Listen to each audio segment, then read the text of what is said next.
Dice la Biblia, Génesis 37. Recuerden el tema. ¿Cuál es el tema de hoy?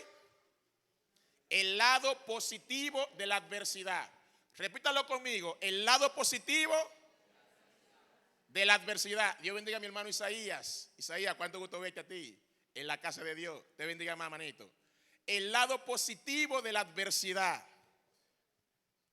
Lado positivo de la adversidad. Yo hablo suavecito hoy porque este tema no genera mucho show y cositas como los muchachos. Suavecito porque tenemos que entendernos. Lado positivo de la adversidad. La cita que leímos dice, la repito porque se me fue en el hilo. Cuando ellos lo vieron de lejos, al llegar cerca, ellos, los hermanos de José, sus propios hermanos, conspiraron contra él para matarle. Y dijeron al uno al otro, aquí viene el soñador. Ahora pues, venid y matémosle y echémosle en una cisterna y diremos, alguna mala bestia lo devoró. Y veremos qué será de su sueño. Glorificado Jesús. Adversidad. ¿Qué es adversidad? El diccionario define la palabra adversidad como la cualidad de lo que es adverso o no favorable. Todo aquello que no es favorable o es adverso se entiende que es adversidad. También lo define como una situación de desgracia en que se encuentra una persona. Situación de desgracia en que se encuentra una persona. Y uno se preguntará, ¿qué positivo puede haber en una desgracia? Ese es el tema de hoy. El lado positivo de la adversidad. Hay palabras que son sinónimos de adversidad: infortunio, desgracia, desastre, desventura, malaventurada, calamidad, desdicha, infelicidad, fatalidad, percance, contratiempo, revés, tropiezo. Todo eso es sinónimo de adversidad. Hay otras palabras que son antónimos que describen lo contrario de adversidad, que es tener dicha, tener suerte, tener fortuna y felicidad. Ahora bien, en la Biblia hay 5 textos bíblicos que hablan de lo que es adversidad. Hace mención a la adversidad. Escuche bien.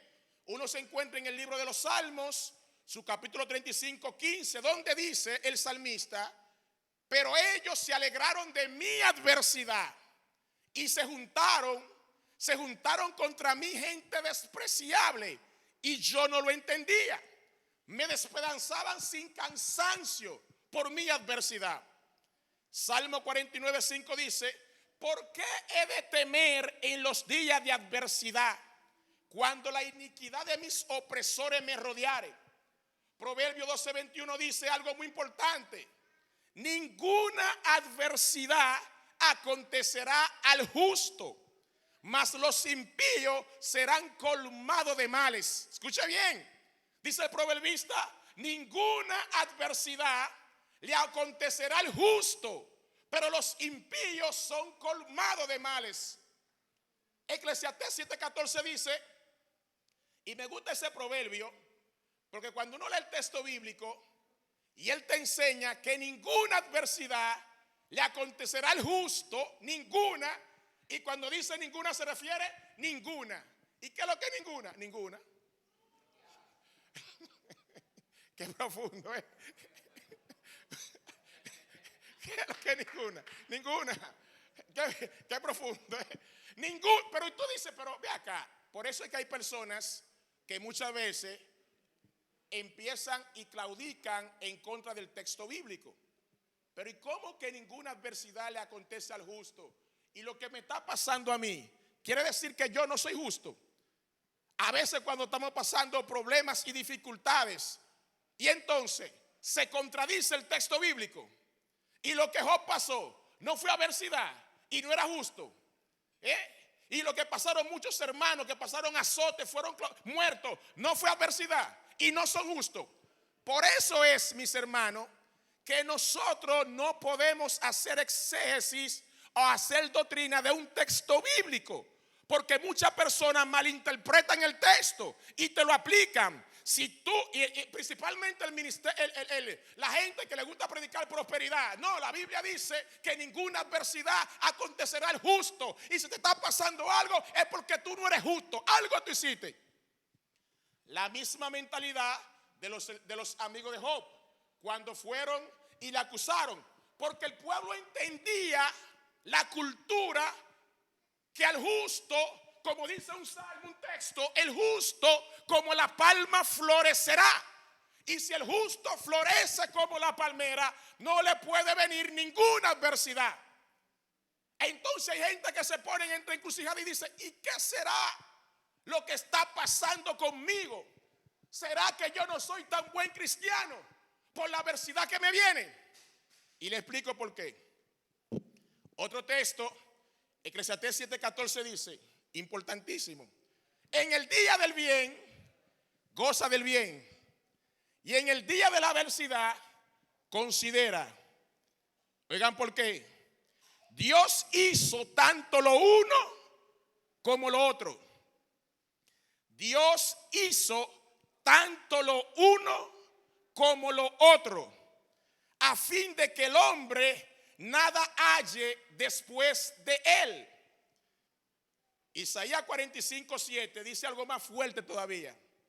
Isaías dice que formó la luz, Dios, creó las tinieblas, que hago la paz y creo la adversidad. Yo, Jehová, soy quien hago todas estas cosas. Isaías 45:7. Para poder entender el texto bíblico y no hacer mala interpretación, tenemos que recordar dos cosas importantes. Yo no puedo analizar un texto fuera de su contexto. Y tengo que recordar también que la Biblia no se escribió en español. La Biblia se escribió en hebreo, griego y arameo. Y en ese contexto es que tengo que aprender a hacer exégesis y hermenéutica del texto. Porque si lo analizo en castellano, voy a hacer una mala interpretación. Principalmente en los dos versículos finales. Adversidad en ese contexto. Y por eso es que vienen muchas religiones y mucha gente predicando cosas que no son y frustrando a mucha gente porque hacen mala exégesis de la Biblia y se olvida que la Biblia no fue escrita ni en República Dominicana ni en el idioma español. Y por ende, para poder comprender lo que dice el texto bíblico, tenemos que visualizar esas palabras en el idioma original. Y me llama mucho la atención que de los 3 versículos, de los 5 versículos que mencionamos, se utiliza 3 palabras diferentes para la palabra adversidad. En el Salmo 35:15, la palabra que utiliza es Selah. Selah. Selah significa cojera, lleno, caer o claudicar. Es decir, cuando el salmista dice, ellos se alegraron de mi adversidad, él está diciendo que ellos empezaron a claudicarlo cuando él estaba viviendo un momento difícil. La palabra adversidad que utiliza ahí es Selah, es claudicar, es difamar. Me estaban difamando la gente, se juntaron alrededor de mí, gente despreciable, y yo no entendía. Me despedazaban, me criticaban, me injuriaban sin descanso, porque ellos al no entender lo que estaba pasando, empezaron a hablar disparate en contra mía. Entonces la palabra adversidad en ese salmo traduce Selah, que es claudicar. En el Salmo 49:5 utiliza una palabra diferente. Cuando habla del día de adversidad, el día del mal, utiliza la palabra ra. Ra. La palabra ra significa malo, mal, calamidad. Malo, mal, calamidad.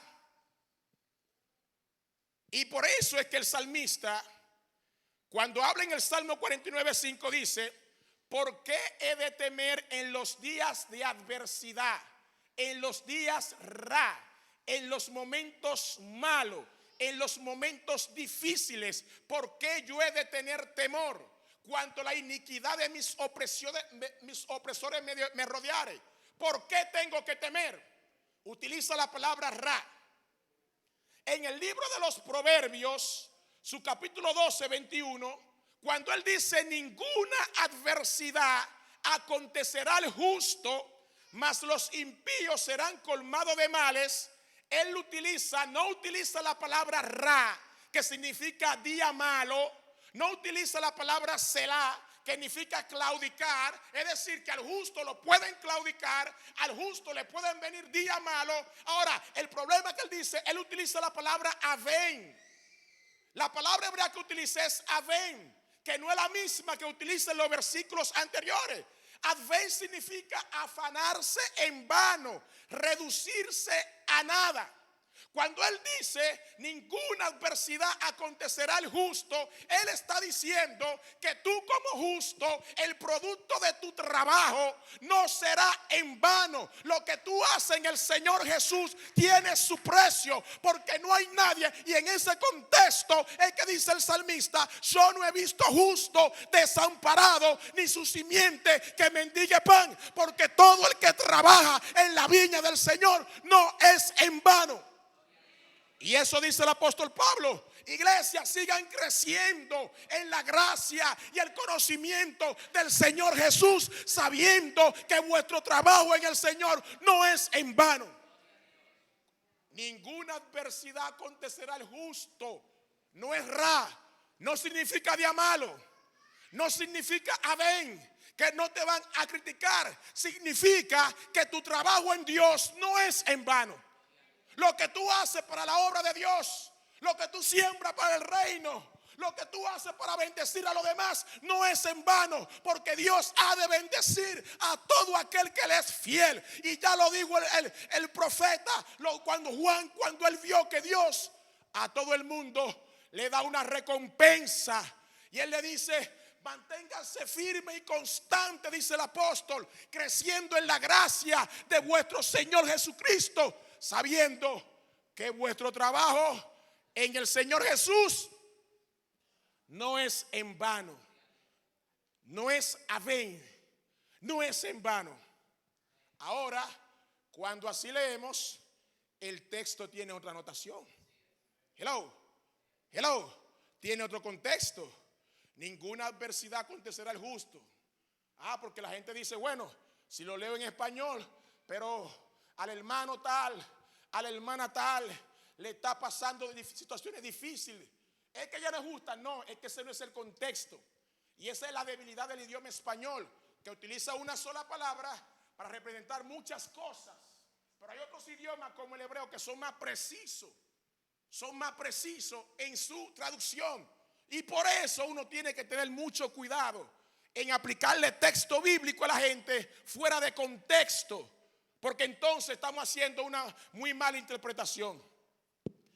En el versículo de Isaías, capítulo 45, 7, donde él dice, Isaías 45, 7, Eclesiastés primero 7, 14, cuando él habla de la adversidad en Eclesiastés, dice: en el día del bien goza del bien, y en el día de la adversidad utiliza también ra. En el día malo, en el día de la adversidad considera, porque Dios hizo tanto lo uno como lo otro. Es a donde mucha gente se conecta. Dios hizo tanto lo uno como lo otro. Aún el día ra lo hizo Dios. Isaías 45, 7 utiliza también la palabra ra, mal o calamidad. Y en ese capítulo, muy importante, él dice, Isaías, que formó la luz y creó las tinieblas, que hago la paz y creo la adversidad. Yo, Jehová, soy el que hago todo esto. Glorificado Jesús. Y ahí es fuerte, porque en ese capítulo Isaías está hablando acerca del rey Ciro. Y una de las historias de Isaías, profecía más confrontada, es esa. Porque el rey Ciro era rey en Medo Persia. Y Dios lo llama en el versículo primero a Ciro y le dice: tú eres mi Mesías, tú eres mi ungido. Y ningún judío pudiese aceptar que Dios llamase ungido a un hombre pagano, a un hombre impío. Y él mismo relata y dice el Señor: aunque Ciro no me conoce, dice Dios, como quiera tú eres mi ungido. Wow. Y yo te he escogido para hacer grandes cosas. Dios escogió a Ciro para libertar, para decirle al pueblo de Israel que vayan y reconstruyan el templo. Dios lo usó a él. Pero la gente que tiene una mente religiosa no entiende cómo a Ciro Dios le llama Mesías, el mismo término que él utilizó para llamar a Jesús. Wow. En el Nuevo Testamento. Porque Ciro era un pagano. Ciro adoraba ídolos. Ciro hacía de todo lo que hacían los medios y los persas. Pero aún siendo Ciro pagano, Dios dice: ese hombre es mi Mesías y yo lo voy a usar para mi gloria y honra. No sé si tú entiendes lo que estamos hablando. Por eso la gente tiene que tener cuidado como tú tildas a las personas. No importa lo que tú veas que estén haciendo en el mundo, porque Dios tiene un propósito que nosotros no entendemos. No estamos llamados a condenar a nadie. Porque si Dios a Ciro lo llamó Mesías, mi ungido, ¿quién soy yo para delimitar a una persona porque no pertenezca a la iglesia que yo pertenezco? Hello, hello, hello, hello. Dios es soberano. La Biblia dice que de Jehová es la tierra y su plenitud, el mundo y los que en él habitan. Y a Dios le place usar a quien Él quiere, como Él quiere y cuando Él quiera. Por eso ningún hombre tiene la facultad para estar maldiciendo a nadie. A nadie. Y de hecho, aún el arcángel Miguel, dice la Biblia, cuando contendía con el diablo por el cuerpo de Moisés, no expresó maldición. Él le dijo que el Señor te reprenda. ¿Por qué? Porque yo no tengo capacidad ni autoridad para maldecir lo que un día el Señor bendijo. Yo no puedo maldecir lo que un día el Señor bendijo. Aunque ande hoy de espalda a su propósito, no me compete. El único que bendice y el único que maldice es el Rey de Reyes y Señor de Señores. Por eso hay que tener cuidado cómo usted llama a las personas, aunque sean inconversas. No te atrevas a inferir juicio de maldición. Que si Dios le dijo a Ciro su ungido, ¿cuánto más Dios nos puede decir para con ese que está ahí? Aleluya. Para con tu vecino, para con tu hermano. Por más show, por más maldad que quizás tú creas que esté haciendo, quizás Dios lo constituya en un vaso útil para su gloria y su honra. Hay que tener cuidado con eso. Y por eso es que Dios dice algo importante aquí. Él dice que Él hace, aleluya, en el libro de Isaías 45:7, yo formo la luz y creo las tinieblas. Yo hago la paz y creo la adversidad. Y en ese versículo, cuando él habla de adversidad, se está refiriendo a Ra, al día malo. Es decir, que aún el día malo, Dios es quien lo permite y lo crea. Cuando así entendemos esto, se rompe toda teología que anda por ahí, dándole el lugar que no le corresponde al enemigo de la justicia. Porque yo entiendo que el enemigo de la justicia no tiene autoridad sobre tu vida. Él no tiene autoridad sobre tu casa, porque tú eres un hijo o una hija de Dios. Entonces yo no puedo estar preocupándome por lo que pueda hacer el enemigo, porque mi vida está escondida en Dios y usted es un hijo y una hija de Dios. Así que no tenga temor, suelte esa mentalidad religiosa, entendiendo, como mucha gente cree, ay no, porque me están haciendo brujería, me hicieron esto, me hicieron lo otro, y un sinnúmero de disparates, y el niño y la bruja se lo está chupando, y el Señor reprende al diablo sobre los hijos de Dios. No hay autoridad satánica que tenga poder, porque Dios es quien crea el uno como el otro. Suelte eso. Hello, suelte eso. Dile a tu vecino, suelta eso. Suelta eso. Yo soy hijo de Dios, soy hija de Dios, y lo que acontece a mi alrededor, Dios es el único que tiene el control. Glorificado Jesús. Ahora bien, para entender algunas cosas, entonces, el lado positivo de la adversidad, hay algunas cosas que tenemos que comprender. Glorificado Jesús. Y es que, luego de visualizar ese contexto, Dios es un Dios de principio. Y Dios no viola los principios que Él mismo estableció. Dios establece principios y Él mismo no viola los principios que Él estableció. Y lo que nosotros tenemos que aprender para tener una vida sosegadamente y en paz es aprender a vivir conforme a los principios divinos, principios del Eterno. Como Él le dice a Josué, no te apartes de ella ni a diestra ni a siniestra. Le dice a Moisés, los decretos, estatutos y ordenanzas que te doy hoy, las escribirás en la casa, en el techo, en los dinteles, en la puerta, en la mano. Al acostarte la repetirás, al levantarte, donde quiera que vaya, tienes que mantener los principios, porque si tú actúas correctamente, entonces, como dice el Salmo 1, harás prosperar tu camino y todo te saldrá bien. Dios no viola los principios que Él mismo estableció. En Deuteronomio 6:4 Dios le llama, dice lo que los judíos llaman el Shema. El Shema, ellos le dicen, escucha, oye, oh Israel, Jehová vuestro Dios uno es. Escucha, si esté atento, cumple con lo que dice la palabra de Dios, porque Dios es uno. Y el Salmo primero nos enseña eso. ¿Qué Dios pide de mí? Bienaventurado el varón que no anduvo en consejo de malos, ni estuvo en camino de pecadores, ni en silla de escarnecedores se ha sentado, sino que en la ley de Jehová está su delicia, y en su ley medita de día y de noche. Principio bíblico: será como árbol plantado junto a corriente de agua, que da su fruto a su tiempo y su hoja no cae, y todo lo que hace prosperará.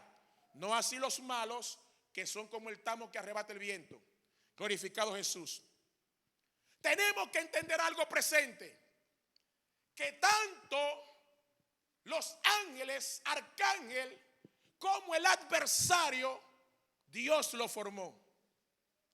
Por eso es que los judíos tienen una mentalidad muy diferente a la nuestra en función del adversario, del Satán. Y la palabra Satán lo que significa es adversario. Adversario. Toda cosa, toda cuestión que sea adversaria a los propósitos que usted tenga o que Dios tenga, se convierte en un Satán. Por eso cuando Jesús le dijo a Pedro, apártate de mí, Satanás, Él no le está diciendo a Pedro que él es el diablo, no, ni que tiene al diablo, no, ni que esté endemoniado tampoco. Él lo que le está diciendo, tú estás en contra del propósito eterno, te estás convirtiendo en un adversario, que es lo que significa la palabra Satán.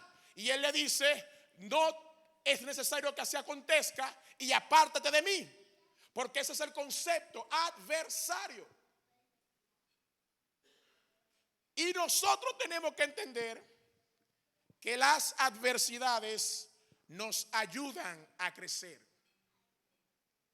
Dice un dicho popular, los japoneses dicen que la crisis es sinónimo de oportunidad. Otro dice, la crisis es la madre de la creatividad. Por eso es que en medio de la pandemia, aquí se abrieron negocios por todos lados. Entonces, cuando me despiden, yo tengo que hacer algo. Y ahí empiezo a pensar, ¿qué yo puedo hacer? Uno puso pizza, otro puso esto, otro puso lo otro. Muchos negocios surgieron. ¿Por qué? Porque la crisis es la madre de la creatividad. Glorificado Jesús. Hay dos formas de ver la adversidad. Dos formas de ver las adversidades de la vida. Número uno, nos quejaremos todo el tiempo por aquellas cosas o personas que Dios nos quitó. Y número dos, le damos gracias a Dios por las cosas y las personas que aún están en medio nuestro. Si escogemos la primera, de quejarnos por todas las cosas que se nos quita, o las cosas o las personas que Dios nos quita, viviremos siempre frustrados y amargados. Ahora, si aprendemos a darle gracias a Dios por las cosas y las personas que aún están en medio nuestro, viviremos siempre una vida en paz y en armonía. Usted decide. Hello. Usted decide si vivirá siempre quejándote por las cosas que tenía y hoy ya no tiene, o vivirás contento por las cosas que aún tú tienes alrededor, que Dios ha permitido que estén contigo. Usted decide qué tipo de vida queremos vivir. Pero a veces no vemos y no recibimos lo excelente que Dios tiene para nosotros por estar quejándonos por lo bueno que se fue. Hello. Muchas veces no vemos y no recibimos lo bueno y excelente que Dios tiene para nosotros por estar quejándonos por lo bueno que se fue. Alguien tiene que entender que cuando Dios te quita algo bueno es porque Él quiere darte algo excelente, cuando está dentro de su propósito. Y el problema nuestro es que nuestra mente es finita, pero la mente de Dios es infinita. Y nosotros como humanos nos acostumbramos demasiado. Y por eso Dios permitió que algunos de nosotros en un momento determinado en una empresa, el jefe se cogiera contigo. Y tú dices, pero ¿qué yo le he hecho a este bendito hombre? Si yo hago mi cosa bien, ¿y por qué se ha cogido conmigo? Y agarra y te despide. Pero cuando te despide, socio, a la vuelta de la esquina hay un empleo 10 veces mejor que Dios tiene preparado para ti. Pero si Dios no provoca que alguien se mueva, tú no puedes recibir lo bueno que Dios tiene para ti. Hello. Por eso es que tenemos que aprender que aún en la adversidad Dios siempre tiene el control. Dios siempre tiene el control. Samuel se volvió a dar grito cuando vio que Dios le dijo, mira, a Saúl yo lo desecho. Y Samuel empezó a orar porque se encariñó con Saúl. Y Dios tuvo que pararse en buen dominicano a Samuel y le dijo, mira Samuel, deja de estar llorando tanto a Saúl porque yo lo deseché. Hay un jovencito que anda por ahí en un monte que tiene un corazón más excelso, que su corazón es como el mío, el cual yo lo he seleccionado para que sea rey de Israel. Hello. Saúl era un hombre pusilánime, de doble ánimo, que no sabía escuchar. Dios le daba una orden y hacía otra cosa. Y el principal problema de nosotros muchas veces en esta generación es el mismo problema que tenía Saúl, que Saúl no sabía escuchar. Saúl, mátalo a todito. No, Saúl hacía lo que el pueblo quería y lo que le dictaba el corazón. Él no sabía escuchar. Y una de las herramientas más fuertes que utiliza el enemigo en estos días con la juventud, porque este es un culto de jóvenes principalmente, es que esta generación no sabe escuchar. Hello. Hello. Hello. Esta generación no sabe escuchar. No sabe seguir instrucciones. Dios dice primero, segundo y tercero. Y esta juventud quiere hacer tercero, cuarto y quinto. Y por si acaso yo pongo un sexto. Porque la juventud no sabe escuchar. Y al no saber escuchar entonces, El propósito que Dios tiene determinado para ti en un momento determinado se atrasa. Y Dios tiene que utilizar adversidades para que aprendamos a madurar y encarnar dentro de su propósito.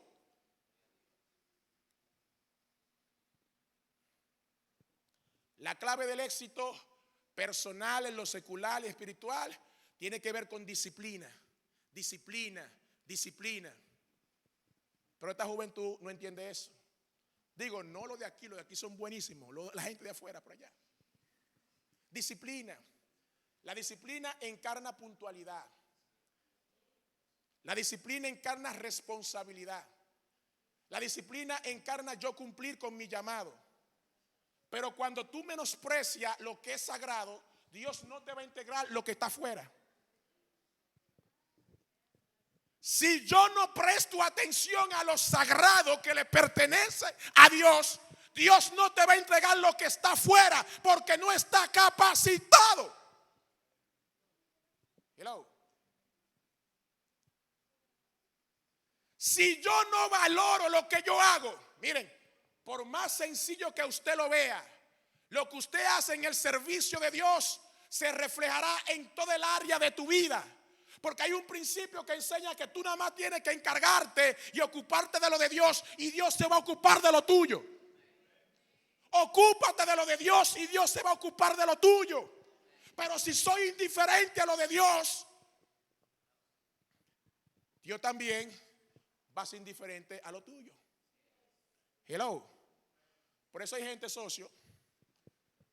Hacen agenda, esto y lo otro, y van al consulado 20 veces buscando visa. Pero Señor, dime, porque quieren viajar y cosas.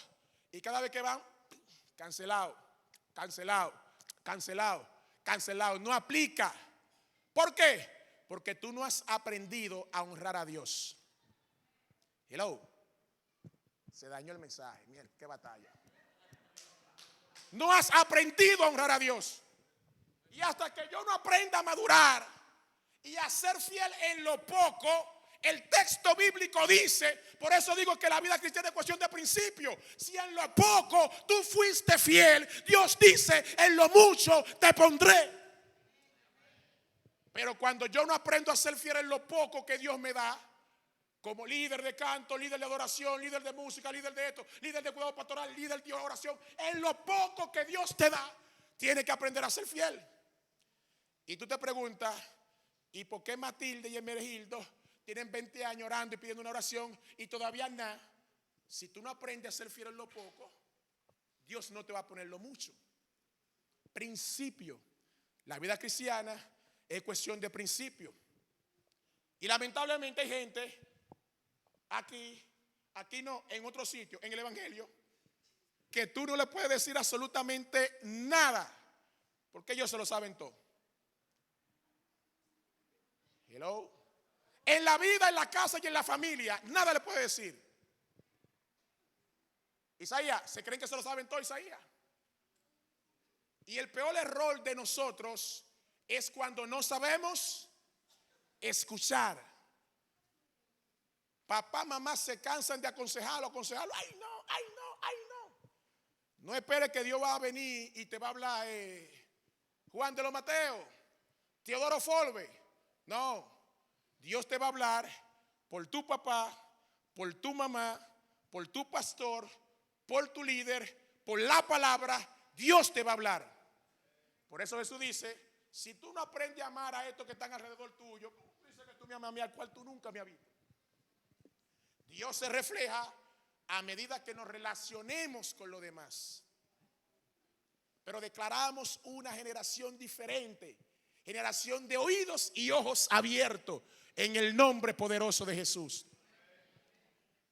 Y por eso es que Dios a Saúl, como no sabía escuchar, le dijo, no, suéltalo. Samuel orando, suéltalo. ¿Por qué? Era un hombre pusilánime, pero Dios había cogido un chamaquito, un niño, un jovencito, que él mismo dice que su corazón era como el suyo, y era David. Glorificado Jesús. Entonces, si no dejamos ir al Samuel de nuestra vida, el David nunca va a poder llegar. Gracias, mamita. Si no dejamos ir el Saúl de nuestra vida, el David nunca va a poder llegar. Que soltarlo, suéltalo. Y esa adversidad produjo bendición, porque no hubo un líder hasta el día de hoy como el rey David en el pueblo de Israel. Hello. No hubo uno como él. Ruth, Noemí, Orfa. Se le murió el esposo a Ruth. Se le murió el esposo de Noemí. ¿Qué batalla? De Orfa, perdón. Uno se llamaba Kelión, otro se llamaba Malón. Los dos se murieron. Orfa y Ruth quedan prácticamente viudas, sin esposo. Se murió Kelión, se murió Malón. ¿Y ahora qué hacemos?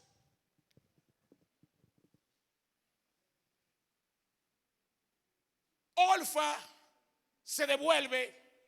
Ruth sigue con Noemí. Y como ella siguió con Noemí, agarrada a esa promesa y esa palabra, ella conoció a su voz. Conoció a un hombre bueno, justo, que la honró, la valoró y la hizo prosperar, rica. Kelión y Malón, ambos nombres. Kelión significa desfallecimiento, Malón significa enfermo. En buen dominicano eran dos hombres malos por su nombre, enfermo y desfallecimiento. Dios tuvo que quitarlo, pero si ella se aferra al enfermo y al desfallecimiento, como estaba Orfa y estaba Ruth, nunca iba a poder conocer Ruth a Boaz, que era el príncipe que Dios tenía para con ella. Lección objetiva: esa adversidad que le vino a Ruth la convirtió en ella en ser parte del linaje real que traería al mundo el Salvador, que es Cristo Jesús. Hay adversidades que vienen para tu vida que tú tienes que entender que una o por otra Dios tiene un propósito, que aunque tú no lo entiendas hoy, mañana tú lo vas a entender. Aleluya. Tú dices: ¿y por qué me viene esto? ¿Qué yo he hecho? No, tranquilo, espera en Dios, que Dios te va a mostrar, Dios te va a enseñar, Dios te está preparando. Hay algo más excelente que Dios tiene para ti. Pero deja de estar llorando a Saúl. Glorificado Jesús. Si la hija de Jairo, como predicaba Daniel, no muere, la mentalidad de Jairo no cambia. Y es una historia lindísima. ¿Saben por qué? Los principales de la sinagoga, según la cultura judía, eran los ancianos que pertenecían a la secta de los saduceos. Los saduceos eran los aristócratas de la sociedad judía. Y Jairo, como principal de la sinagoga, estaba influenciado, para no decir directamente, que él era un saduceo. Y una de las cosas que tienen los saduceos que lo caracterizaba, a diferencia de los fariseos, es que los saduceos no creen en la resurrección. Los saduceos no creían en la resurrección. Por eso cuando Jesús lo van a llamar, está enfermo, él sabía que Jesús podía sanar su hija, porque él vio cuando él sanó a una mujer que tenía la mano seca, y él le dijo: extiende tu mano. Ella extendió su mano y la mano le fue restaurada, y él lo vio. Pero los líderes de la sinagoga agarraron y lo sacaron de ahí. Sal. Pero para colmo, para bendición de Dios, la hija de Jairo cayó enferma. Y él sabía que si Jesús sanó a esa mujer de la mano seca, podía también sanar a su hija. Por eso fue corriendo tras él. Jairo, Señor, se postró, se humilló ante él. Haz un milagro con mi hija. Glorificado Jesús. Y dice el texto bíblico que mientras él iba, presentó un suceso. La mujer del flujo de sangre, que todos saben. Ahora vienen y le dicen: Jairo, ya no moleste más al maestro, que tu hija se murió. Yo me imagino a Jairo como saduceo. Él no cree en la resurrección, pero su hija se murió. Y Jesús se tardó intencionalmente dándose su vueltecita, un chin de café, leía café, amén. Tranquilo allá, haciendo con los muchachos ahí, se entretuvo. Y Jairo, Señor, llorando. Tranquilo, manito. Pero él estaba esperando la palabra clave. Sus siervos fueron y le dicen: Jairo, la hija se murió, ya no lo molestes más. Jesús mira a Jairo, le da una mano, una espaldarazo. Tranquilo, manito, ten fe. Wow, qué fuerte. Porque él, como principal de la sinagoga, enseñaba que la resurrección no existía o ya se había cumplido. No había resurrección. No creía en la resurrección. Y Jesús espera que la niña se muera y le dice: Jairo, tranquilo, ten paz. Jairo tiene una encrucijada. Por eso, cuando él llega a la casa de Jairo, saca a todo el mundo, mete a Jairo en la casa, su papá y su mamá, tres, lo más íntimo, y le dice: Talita, wake up, levántate, Talita Kumi. Jairo, cuando ve a su niña, imagínense la mentalidad de Jairo.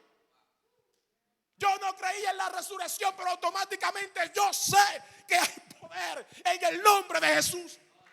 Aunque él no creía, él tuvo que creer. Dios tuvo que darle esa enseñanza, que él tiene el poder aún de la vida como de la muerte. La adversidad nos lleva a crecer a otro nivel. Glorificado Jesús. Job vio a Dios solamente cuando pasó el Calvario. De oídas te había oído, pero ahora mis ojos te ven. Solamente en medio o a través de la adversidad. Para ir terminando ya, o para comenzar el mensaje, el texto que leímos, Génesis 37:18, dice algo muy importante. Y me llama mucho la atención esta historia. Génesis 37:18 dice que cuando le vieron de lejos los hermanos de José, ¿qué dijeron ellos? Conspiraron ¿para qué? Para matarlo. Miren quiénes, Isaías, sus hermanos, conspiraron para matarlo. Glorificado Jesús. Rafa, y dijeron el uno al otro: Rafa, he aquí viene el soñador. Se dijeron los hermanos: aquí viene el soñador. Y se dijeron: ahora pues venid, matémosle. Wow. Matémosle y echémosle en una cisterna. Y diremos: se lo comió un león, un oso, alguna mala bestia lo devoró. Y lo más fuerte, lo que le picaba a ellos, decía: y veremos. Wow. Y veremos qué será de su sueño. Y veremos qué será de su sueño. Porque lo que más le atormentaba a ellos de su hermano es la capacidad que tenía su hermano para soñar, para pensar diferente. Por eso hay gente que tiene que entender que mientras tú te mantienes en status quo, tranquilito, en el barrio, haciendo lo mismo que hacen los demás, nadie va a molestar contigo, socio. Pero tan pronto tú decides ser diferente, pensar diferente, ver más allá, emprender un negocio, ponerte a estudiar, tú vas a encontrar mucha gente que te van a decir: ¿y qué es lo que te se cree? ¿Qué es lo que te se cree? Porque a la gente común, a la gente que no tiene visión, le molesta que tú veas más allá. Isaías, antes de tú montar tu negocio, yo estoy seguro que tú tenías muchos amigos que te hacían coro allá en el barrio. Desde que pusiste tu negocio, hubieron tigres que sin tú sabes por qué te están mirando mal. Y tú dices: ¿y qué yo le hice a este? Tú lo que estás trabajando para echar por adelante. ¿Y por qué tienen que molestarse por eso? Pero el ser humano que no tiene a Dios y que no tiene visión es así. Le molesta cuando tú tienes capacidad de soñar. Cuando tú tienes visión. Aleluya. Pero por eso yo no puedo delimitarme por lo que la gente diga. Lo que la gente diga solamente tiene que ser un escalón, un empujón que me empuje a ir más hacia adelante.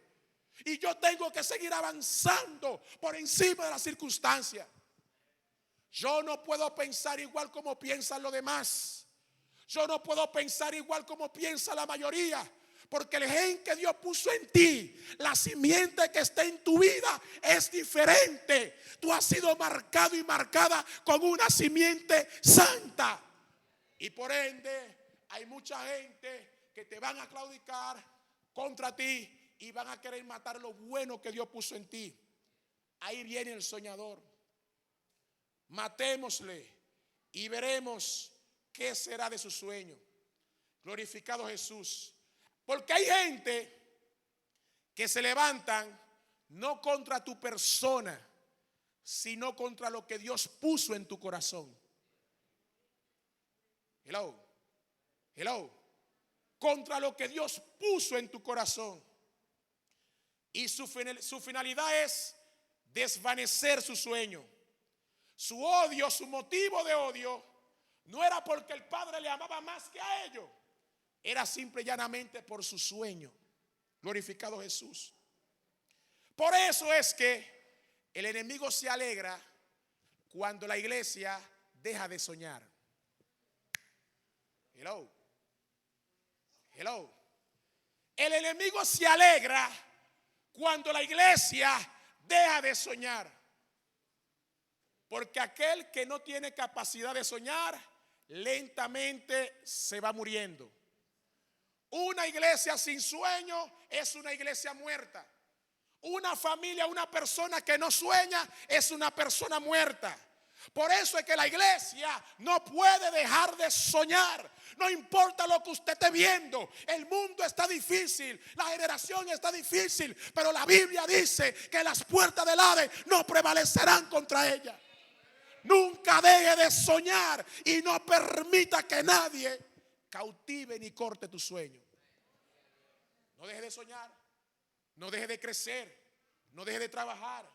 Sigue caminando en el nombre poderoso de Jesús. Si estamos en paz,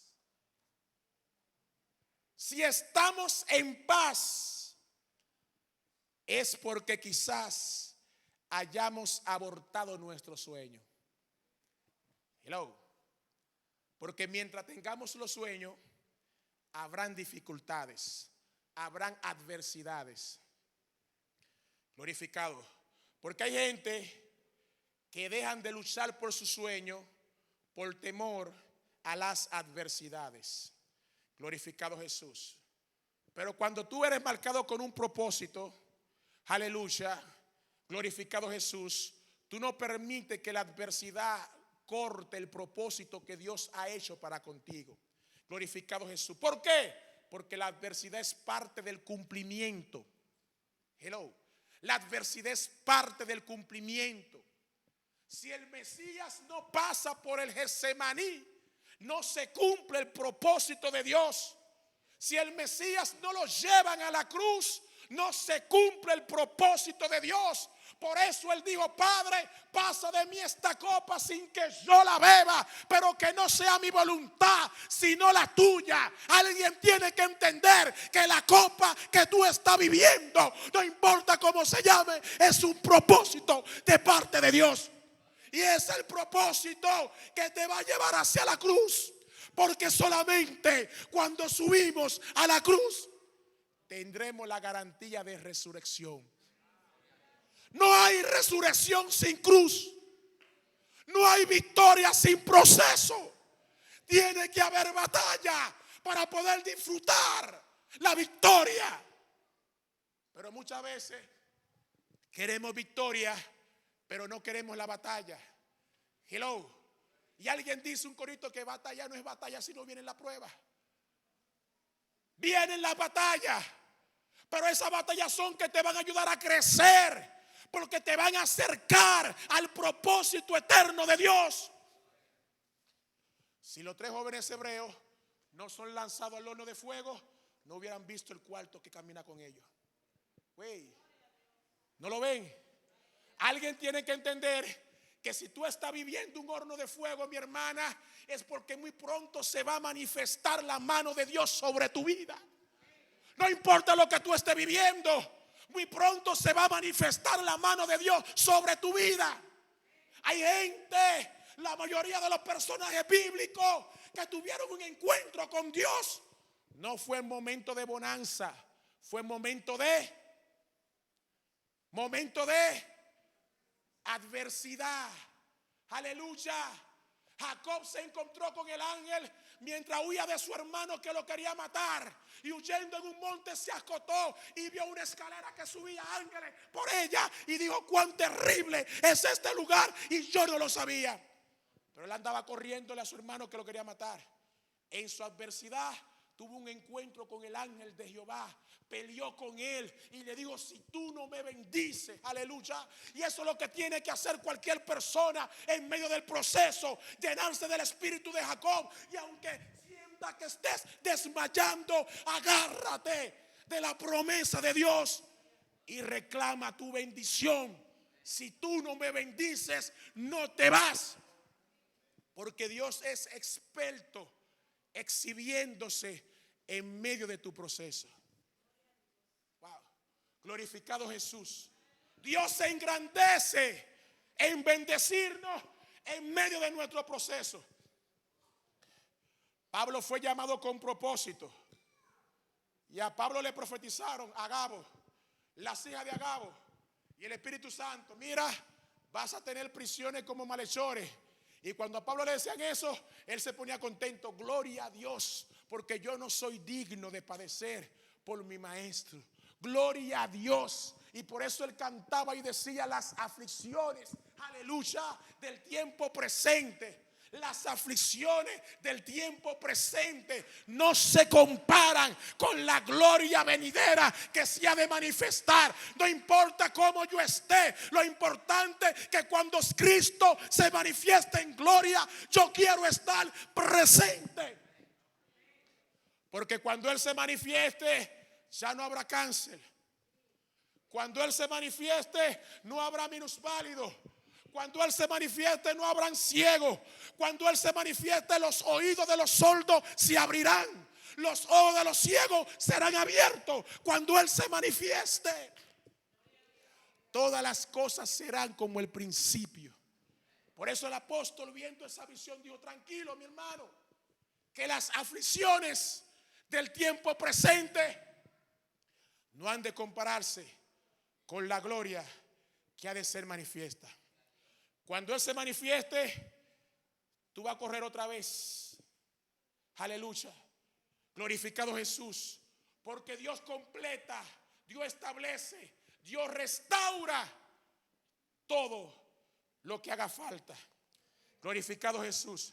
José mismo, al principio, él no entendía lo que él veía en su sueño, pero al final lo comprendió. Y es que cuando Dios te marca con un llamado, Dios solamente te marca el camino, pero Él no te dice lo que habrá en ese camino. Él nunca te muestra el proceso. Glorificado Jesús. Por eso, una de las cosas que más me encantan, aleluya, de esta historia es el final. El capítulo 45 del libro de Génesis. Porque los hermanos maltrataron a José, lo tiraron en una cisterna, lo vendieron como esclavo a los amalecitas, como esclavo a su propio hermano. Y José, yo sé que lloró, yo sé que le dolió, porque no es fácil. Pero él no entendía que Dios tenía un propósito. Y si Dios no utilizaba esa adversidad, él nunca se iba a despegar de su papá para cumplir el propósito de Dios. ¿Por qué? Porque él era el hijo que el papá más amaba. Por ende, el papá duró enlutado todos esos años que él estuvo desaparecido, porque él lo amaba. Entonces Dios se valió de diferentes estrategias para llevarlo allá. Como Dios sabía que él no iba a ir por su propia cuenta, Dios le dijo: espérate, yo le voy a buscar uno de los mejores vehículos que hay en ese entonces. Le preparó un camello, que él nunca se había vestido en ese camello. Y ese camello, que viene siendo como una limusina en el tiempo de hoy, allá en el desierto, que tenían los amalecitas, le preparó comida, porque allá en la cisterna quizá estaba un poquito desnutrido, y como lo iban a vender como esclavo, tenía que verse bien. Y para venderlo como esclavo y que se vea bien, tenían que darle mucha comida. Y para darle mucha comida, no solamente él no se podía maltratar. Y para no maltratarse, lo sentaron encima de un camello. Y me imagino verlo él encima de ese camello, yendo hacia el propósito que Dios había establecido, el cual él no entendía, pero Dios sí. Aleluya. Por eso cuando llega allá, de que Potifar lo ve, lo compra, porque era un esclavo que se veía bien, saludable e inteligente. Este tipo tiene inteligencia. Lo voy a poner para mi casa. Un tipo que sabía matemáticas, tú vas a ser el administrador. Sabía cálculo 1, cálculo 2, cálculo 3, toda esa matemática. Sabía química orgánica. Él le preguntó, mira, dime los compuestos de los alcanos del 1 al 10. Y él empezó, metano, etano, propano, butano, pentano. Sabía química, sabía matemática. Aleluya. Dime, en cálculo, la derivada de una constante, no, eso es 0. La derivada de la función, eso es 1. No, este es el hombre, tipo inteligente. Pero él no comprendía hasta que Dios lo llevó a ese lugar. Glorificado Jesús. Y por eso José, cuando ve a sus hermanos, él nos da una lección de vida a todos. José, cuando lo vio después de todo ese tiempo que ellos llegaron allá, en 8 años de hambre que fueron profetizados, le dijo José a sus hermanos, miren, ellos no le conocían. Ellos pensaban que le habían matado, que estaba muerto, que habían acabado con su sueño. Y José le dijo a sus hermanos, miren, yo soy José. Yo soy José, vestido diferente, de ropa real. Ellos se sorprendieron, porque ellos dijeron, y veremos qué será de su sueño. Lo que ellos no entendían, que su sueño no era una obsesión personal, era un propósito de Dios. Y cuando tu sueño viene de parte de Dios, no hay nadie ni nada que lo va a poder detener. Por eso José, cuando le vieron, no le conocían, de lo lindo que estaba José. Y dijo José, miren, yo soy José. Con humildad y mansedumbre, me parece verlo. A sus hermanos, yo soy José. Y ellos asustados, las rodillas le temblaban, no va a matar. Paz, yo soy José. ¿Vive aún mi padre? Sus hermanos, dice el texto bíblico, no pudieron responderle, porque estaban turbados delante de él. Ellos no entendían el milagro que Dios había hecho con José. Así hay mucha gente que no van a entender lo que Dios va a hacer y está haciendo contigo. Por eso hay gente que no entienden, cuando tú vives con propósito, cómo es que tú puedes seguir cantando y adorando a Dios en medio de la aflicción. Cómo es que en medio de la enfermedad yo sigo diciendo que Él vive y reina para siempre y que Jehová sana. Pero el hombre y la mujer de Dios aprende a cantar victoria, no importa dónde esté, porque sabe y entiende que en todo y por todo Dios tiene el control. Alguien tiene que entender que aunque te llegue la adversidad, el enemigo no tiene control de tu vida ni de los tuyos, porque tu vida está escondida en Dios. No pasará nada sin que Dios lo permita. Por eso los hermanos estaban como turbados delante de él. Y José le dijo a sus hermanos, me parece verlo suave, calmado, acercaos ahora a mí. Ellos se acercaron asustados y él le dijo, yo soy José, vuestro hermano, el mismo que ustedes vendieron para Egipto. Ahora pues, escuchen bien lo que le dijo Josué. No os entristezcáis, Génesis 45:5, ni os pese por haberme vendido acá. Wow, qué corazón tiene José. No se entristezcan, ni le pese porque ustedes me han vendido. No. ¿Saben por qué? Porque para preservación de vida me envió Dios delante de vosotros. Wow. Para preservación de vida me envió Dios delante de vosotros.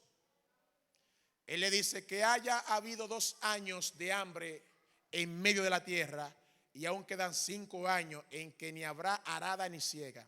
Y Dios, diga bien, Dios, el soberano, Dios, el eterno, Dios, el sempiterno, dice: el Dios me envió delante de vosotros. Dios sabía que teníamos que caer acá, porque Dios ve el final desde el principio. Y lo que Él hizo fue que me envió delante de vosotros para preservarlos, posteridad sobre la tierra, y para darlos vida por medio de la gran liberación. Y le dice José: así pues, oye la palabra de José, así pues, no me enviaste vosotros acá, sino Dios. Wow. No me enviaste vosotros, sino Dios, que ha puesto por padre, me ha puesto por padre de Faraón y por señor de toda su casa y por gobernador de toda la tierra de Egipto. Alguien tiene que entender que aún la fatalidad, la adversidad que viene para tu vida, cuando tú entras dentro del propósito de Dios, es un propósito de parte suya. No tiene que ver con el enemigo, no tiene que ver con nada de eso. Tiene que ver que Dios tiene un propósito contigo, porque el enemigo no tiene potestad sobre tu vida. Y aunque tú no entiendas ni veas hoy el propósito que Dios quiere hacer, aleluya, Dios tiene un propósito y al final verá consumado el propósito de Dios para contigo. Nunca entenderemos, porque José nunca lo entendió hasta que vio a sus hermanos. Porque si Dios le revela el propósito, quizá él escape y no lo quiera aceptar. Por eso Dios nunca te revela el proceso. Dios solamente te dice tu llamado. Dios te dice tu llamado. Isaías, si Dios te declaró como un evangelista, tú vas a ser un evangelista en el nombre poderoso de Jesús.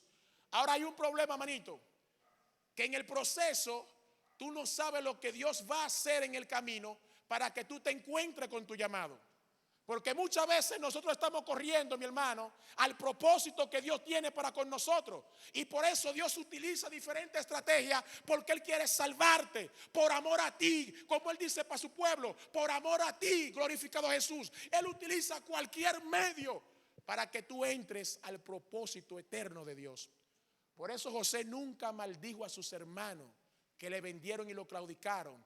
Él dijo: tranquilo, Dios lo utilizó a ustedes para llevarme y ponerme en el lugar que yo estoy. El jefe indeseable, el vecino o la vecina indeseable son instrumentos de parte de Dios para bendecir tu vida. El tigre que tiene la mulla que no te deja dormir es un propósito de parte de Dios para bendecir tu vida. ¿Sabe por qué? Porque Dios nos enseña que a esa gente también hay que amarlo. Hay que aprender a amarlo. Y hasta que yo no abro mi corazón y aprendo a amar a aquellos que me han ofendido, yo no he crecido ni he entendido el propósito de Dios. Hello. Nadie está llamado a maldecir a nadie. Miren, y hay gente que son insoportables. Pero aún esa gente que son insoportables son un medio que Dios utiliza para bendecir tu vida. Dios lo usa para bendecir tu vida y llevarte al propósito eterno que Él quiere que tú estés. Glorificado Jesús. Dios cumple su propósito aún en medio de la adversidad. Dios siempre está en control. Y usted dirá: porque hay adversidades que son fuertes. Pero toda adversidad en Dios tiene un lado positivo. Y la clave es aprender a mirar el lado positivo que hay en medio de la adversidad. Y usted se preguntaría: pero mi hermano, ¿y el terremoto de Turquía? ¿Qué lado positivo tiene? 12,000 personas, más de 12,000 personas muertas entre Turquía y Siria. ¿Qué positivo tiene? Uno se pregunta: wow, qué fuerte, increíble cuando uno ve esos videos, esa escena. Pero yo veía a un evangelista que daba una aclaración y él decía que en Turquía, que son extremistas religiosos, extremistas, el que ven con una Biblia es cadena perpetua, a muerte. El que predica a Jesucristo es muerte. Son islámicos, antisemitas, enemigos del pueblo de Israel. Mas sin embargo, la primera ayuda que recibió Turquía fue del gobierno de Israel. Desde que pasó la tragedia, lo primero que le brindaron la mano fue el pueblo de Dios. Porque el pueblo trabaja bajo principio. Bendecid a los que os maldicen. Y cuando tú bendices, aún a los que te maldicen, Dios te bendice a ti. ¿Sí? Por eso los primeros que llegaron allá fueron los israelitas. Ellos viven mandándole misiles, coche bomba, de todo. Y los primeros que fueron en su tragedia y le extendieron la mano, mandaron todos los socorristas, fue el pueblo de Israel. Pero los turcos en Turquía, 2 semanas anterior, decía un ministro, 24 misioneros cristianos fueron ejecutados en medio de una plaza por predicar la palabra del Señor Dios. 24 fueron muertos porque ellos, nadie puede hablar de Jesucristo porque son antisemitas. Pero Jehová creó los cielos y la tierra, el mundo y los que en él habitan. Y Dios algo va a utilizar para que su palabra fluya y corra en todas las naciones. Aleluya. Porque la oración de los santos sube como un olor fragante ante su presencia. Y yo sé que muchos de los que quizás se fueron también son personas pías, santas y justas. Porque un mismo acontecimiento le va al uno como al otro. Pero lo que nunca podemos olvidar es que en todo y por todo Dios tiene el control. El lado positivo de la adversidad. Miren, para este tiempo está profetizado en San Mateo: oiréis guerra, rumores de guerra, pero mirad que nadie os turbéis. ¿Por qué? Porque es necesario, es menester que todo esto acontezca, pero aún no es el fin. Y tú dices, ¿y por qué es necesario que ocurra esta adversidad? Guerra y rumores de guerra. Es necesario que eso acontezca, pero aún no es el fin. Glorificado Jesús. Y ya lo dijo el apóstol Pablo, que las aflicciones del tiempo presente no se comparan con la gloria venidera que ha de ser manifiesta. La adversidad es una de las herramientas que Dios utiliza para formar nuestro carácter. Y termino acá ya. La adversidad es una de las herramientas que Dios utiliza para formar nuestro carácter. Agárrelo ahí. La Biblia dice que por lo que Jesús padeció, Él aprendió la obediencia. Hello. Por lo que padeció, aprendió la obediencia. Si no pasa el Gólgota, no conoce el significado de la palabra obediencia. Por eso hay gente que se van a tropezar 1, 2 y 3 veces hasta que aprendan a ser obedientes. Si los jóvenes hebreos no caen en el horno, no ven su bendición. Si Daniel no cae en el foso, no ve su bendición. Si Ana no fuera estéril, no tuviese la matriz cerrada, ella no se motivase a ponerle nombre a su oración. Pero esa adversidad que tenía ella fue la que la llevó a ponerle nombre a su oración. Y por eso le llamó a su adversidad Samuel. Glorificado Jesús. Hay adversidades también que vienen por nuestra desobediencia. Vienen por nuestra desobediencia. Y Dios te alinea a su propósito. Jonás lo lanzaron al mar, desobedeció la voz de Dios. Coré claudicó contra Moisés, la tierra se lo tragó. Y hay gente que Dios ha marcado con propósito, pero no escuchan ni oyen absolutamente a nadie. Gente que tiene petición ante Dios y hace tiempo que Dios ya la respondió, pero por nuestra rebeldía e ignorancia no vemos lo que Dios ya está haciendo a nuestro favor. En la vida, a los que aman a Dios, todas las cosas les ayudan a bien. No importa cómo le llamen a tu adversidad, ten seguro que todas las cosas ayudan para bien. Glorificado Jesús. No te desesperes por lo que tú estás viviendo. No pierdas la templanza ni la fe por lo que estás viviendo. Recuerda que en todo y por todo Dios tiene el control.